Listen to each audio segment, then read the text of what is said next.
Hi hello friends. இன்னைக்கு நம்ம என்ன பார்க்க போறோம்னா, நம்ம சேனல்ல நல்ல சூடான சாதம், அப்புறம் இன்னைக்கு கோலா உருண்டை தான் செஞ்சிருக்கேன். இது சைவ கோலா உருண்டை. நம்ம மீல் மேக்கர் யூஸ் பண்ணி கோலா உருண்டை வறுவலும் அப்புறம் கோலா உருண்டை குழம்பு செஞ்சுருக்கோம். இந்த குழம்பு நல்லா மட்டன் குழம்பு டேஸ்ட்ல இருக்கும்.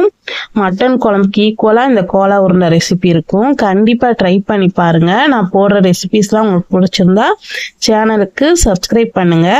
ஃபர்ஸ்ட் நம்ம கோலா உருண்டை செய்யறதுக்கு ஒரு மிக்சி ஜாரில் ஒரு 10 காஞ்ச மிளகா, 10 பல் தோலோட பூண்டு சேர்த்துக்கலாம். அப்புறம் ஒரு கைப்பிடி அளவுக்கு தேங்காய், 1.5 டேபிள் ஸ்பூன் அளவுக்கு சோம்பு, அப்புறம் ஒரு 1/4 கப் அளவுக்கு பொட்டுக்கடலை சேர்த்துக்கோங்க. அப்புறம் ஒரு 7லேருந்து 8 முந்திரி பருப்பு சேர்த்துட்டு இதை நம்ம தண்ணி எதுவும் ஊற்றாமல் இந்த மாதிரி அரைச்சிக்கலாம். இது கொஞ்சம் குறைன்னு அரைச்சிருக்கு. இதை ஒரு பவுலில் சேர்த்துக்கலாம். நான் ஒரு 200 கிராம் அளவுக்கு மீல் மேக்கர், இந்த சோயா சங்க்ஸ்ன்னு சொல்வோம்ல, அதை சுடுதண்ணியில் போட்டு தண்ணி ஒட்டை பிழிஞ்சு எடுத்து வச்சுருக்கேன். அதை சேர்த்துக்கலாம். சேர்த்துட்டு நம்ம இதை குறைன்னு அரைச்சிக்கலாம். தண்ணி எதுவுமே இருக்கக்கூடாது. முக்கியமாக அந்த அளவுக்கு பார்த்து அரைச்சிக்கோங்க. நம்ம கிட்ட இருக்க எல்லா மீல் மேக்கரையும் இதே மாதிரி மிக்சி ஜாரில் போட்டு சேர்த்து அரைச்சிக்கோங்க. அரைச்சதை இந்த மாதிரி ஒரு பெரிய அகலமான பாத்திரத்தில் சேர்த்துட்டு இதில் பொடியாக கட் பண்ண 2 வெங்காயம், கொஞ்சம் புதினா, கொத்தமல்லி, கருவேப்பிலை கட் பண்ணி வச்சுருக்கேன். அதை சேர்த்துட்டு 2 பச்சை மிளகா, அப்புறம் ஒரு 1/2 கப் அளவுக்கு கடலை மாவு பைண்டிங்காக சேர்த்துருக்கேன். நம்ம உருண்டை உடையாமல் வரும், அப்போதான் அதுக்காக தான். அதுக்கப்புறம் 1 டீஸ்பூன் அளவுக்கு கரம் மசாலா சேர்த்துக்கோங்க. சேர்த்துட்டு இதை நல்லா கலந்துக்கலாம். கூடவே 1 டீஸ்பூன் அளவு உப்பு சேர்த்துட்டு கலந்துருக்கேன்.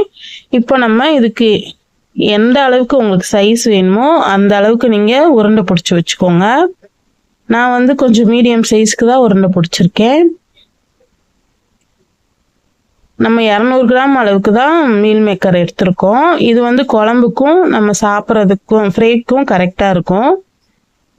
இப்போ எல்லாத்தையும் உருண்டை பிடிச்சாச்சு.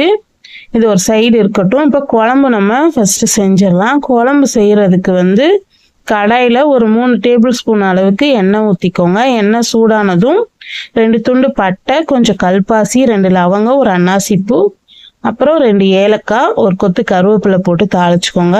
இது நல்லா ஃப்ரை ஆனதும் ஒரு பெரிய வெங்காயம் பொடியாக கட் பண்ணி வச்சுருக்கேன். அதையும் சேர்த்துட்டு நல்லா வதக்கிக்கலாம். இப்போ வெங்காயம் நல்ல ப்ரௌனாக ரெட் கலராக வதங்கணும், அந்த அளவுக்கு வதக்கிக்கோங்க.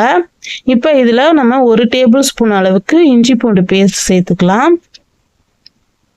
சேர்த்துட்டு இதோட பச்சை வாசனை போக நல்லா வதக்கி விடுங்க. நான் ஒரு 2 தக்காளி பழம், மீடியம் சைஸ் தக்காளி, 2 தக்காளி எடுத்து நல்லா பொடியாக கட் பண்ணி வச்சுருக்கேன். இப்போ அதையும் நம்ம சேர்த்துக்கலாம். சேர்த்துட்டு இதையும் லைட்டாக வதக்கி விடுங்க. இந்த வெங்காயம் தக்காளியெல்லாம் நல்லா கிரேவி மாதிரி வதங்கி வரணும். நம்ம இது பாதி வதங்கிக்கிட்டு இருக்கும் போதே நம்ம இதுக்கு தேவையான அளவு உப்பு சேர்த்துக்கலாம். குழம்புக்கு தேவையான அளவு உப்பு. இது வீட்டில் அரைச்ச குழம்பு மிளகாத்தூள் ஒரு 2.5 டேபிள் ஸ்பூன் சேர்த்துருக்கேன் காரத்துக்கு. அப்புறம் தனி மிளகாத்தூள் 1 டீஸ்பூன் அளவுக்கு சேர்த்துட்டு நல்லா வதக்கிக்கலாம். இந்த மிளகாத்தூளோட பச்சை வாசனையெல்லாம் போக நல்லா வதக்கி விடுங்க. இது நல்லா எண்ணெய் பிரிஞ்சு வதங்கி வரணும். இப்போ ஒரு அரை முடி தேங்காயில் ஒரு 6லேருந்து 7 முந்திரி சேர்த்துருக்கேன். இதை தண்ணி ஊற்றி நல்லா நைஸாக அரைச்சி எடுத்துக்கலாம். ஒரே ஒரு கோலா உருண்டையை கொஞ்சமாக தண்ணியில் கரைச்சி இந்த மாதிரி சேர்த்துக்கோங்க. இந்த கிரேவி கூட டேஸ்ட்டு ரொம்ப நல்லாயிருக்கும். அதுக்காக தண்ணியில் கரைச்சிட்டு இந்த மாதிரி சேர்த்துட்டு நல்லா கலந்து விடுங்க. இப்போ நம்ம அரைச்ச இந்த தேங்காய் பேஸ்ட்டையும் இதோடய சேர்த்துடலாம். இப்போ நம்ம முந்திரியெல்லாம் சேர்த்து அரைச்சிருக்கிறதுனால குழம்பு கொஞ்சம் தண்ணி அதிகமாக ஊற்றி நம்ம கலந்துக்கலாம். இது நல்லா கொதிச்சு ஆறவும் நல்லா கெட்டியாயிடும். கொஞ்சம் தண்ணியாக இருக்க மாதிரி குழம்பு வச்சுக்கோங்க. இப்போ இதில் நம்ம உப்பு காரம்லாம் செக் பண்ணிவிட்டு பத்தாட்டினா கொஞ்சமாக உப்பு சேர்த்துக்கோங்க. நம்ம வெங்காயம் தக்காளி வதங்கும் போது தான் உப்பு சேர்த்தோம். இடையில இப்போ கொஞ்சமாக சேர்த்துக்கலாம். தண்ணி நல்லா இந்த அளவுக்கு சேர்த்துக்கோங்க.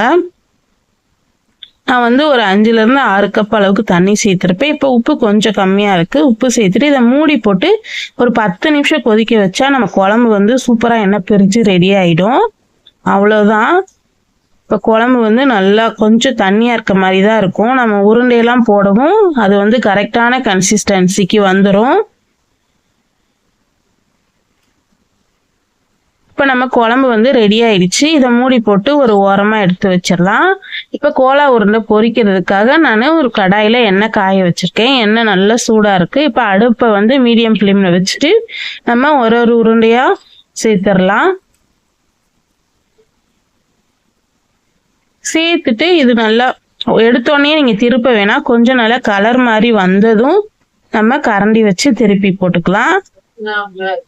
நீங்க ஒரு ஸ்பூன் வச்சு கூட ஒவ்வொரு உருண்டையா திருப்பி போடுங்க. இது வந்து உடையாது, இருந்தாலும் நல்லா வேகவும் நீங்க திருப்பிக்கோங்க. கலர்லாம் மாறினதும் இப்போ இது வந்து நல்லா இந்த அளவுக்கு கோல்டன் ஃப்ரை ஆயிடுச்சு. இதை எண்ணெயில இருந்து வடிச்சு எடுத்துக்கலாம். எண்ணெயோட சலசலப்பெல்லாம் அடங்குற வரைக்கும் நல்லா போட்டு பொரிச்சு எடுத்துக்கோங்க. அடுப்பு வந்து மீடியம் ஃப்ளேம்ல வச்சு பொரிச்சு எடுங்க. அப்பதான் உள்ளேலாம் நல்லா வெந்து வரும். இது சாப்பிடவே நல்லா கிறிஸ்பியாக டேஸ்டியாக இருக்கும். நல்லா மொறு மொறுன்னு சாப்பிட்றதுக்கு நல்லா இருக்கும். நம்ம ஸ்நாக்காக கூட குழந்தைங்களுக்கு பண்ணி கொடுக்கலாம். இப்போ நம்ம கிட்ட இருக்க எல்லா உருண்டையும் இதே மாதிரி தான் பொரிச்சு எடுத்துக்க போகிறோம். இப்போ நம்ம குழம்பு வந்து ரெடியாக இருக்குது. இப்போ நம்ம பொரிச்ச உருண்டையே இந்த மாதிரி ஒன்றொன்னா சேர்த்துக்கலாம். சேர்த்துட்டு இதை வந்து நல்லா கலந்து விடுங்க. கலந்து விட்டு நல்லா சூடாக சர்வ் பண்ணுங்க. ரொம்ப சூப்பராக இருக்கும். இந்த புரட்டாசி மாதம் இது. அப்போ எல்லாரும் நான்வெஜ் ரொம்ப மிஸ் பண்ணுற மாதிரி இருக்க டைமில் இந்த மாதிரி கண்டிப்பாக ட்ரை பண்ணுங்கள். டேஸ்ட் அட்டகாசமாக இருக்கும். நான் போகிற ரெசிபீஸ்லாம் உங்களுக்கு பிடிச்சிருந்தா சேனலை லைக் பண்ணி சப்ஸ்கிரைப் பண்ணுங்கள். உங்கள் ஃப்ரெண்ட்ஸ் அண்ட் ஃபேமிலிக்கு ஷேர் பண்ணுங்கள். இப்போ பார்த்தாலே உங்களுக்கு தெரியும் குழம்பு எவ்வளோ சூப்பராக ரெடியாக இருக்குன்னு. இதுக்கு சைடிஷ்லாம் எதுவும் தேவையில்லை. இந்த கோலா உருண்டையே சூப்பராக இருக்கும்.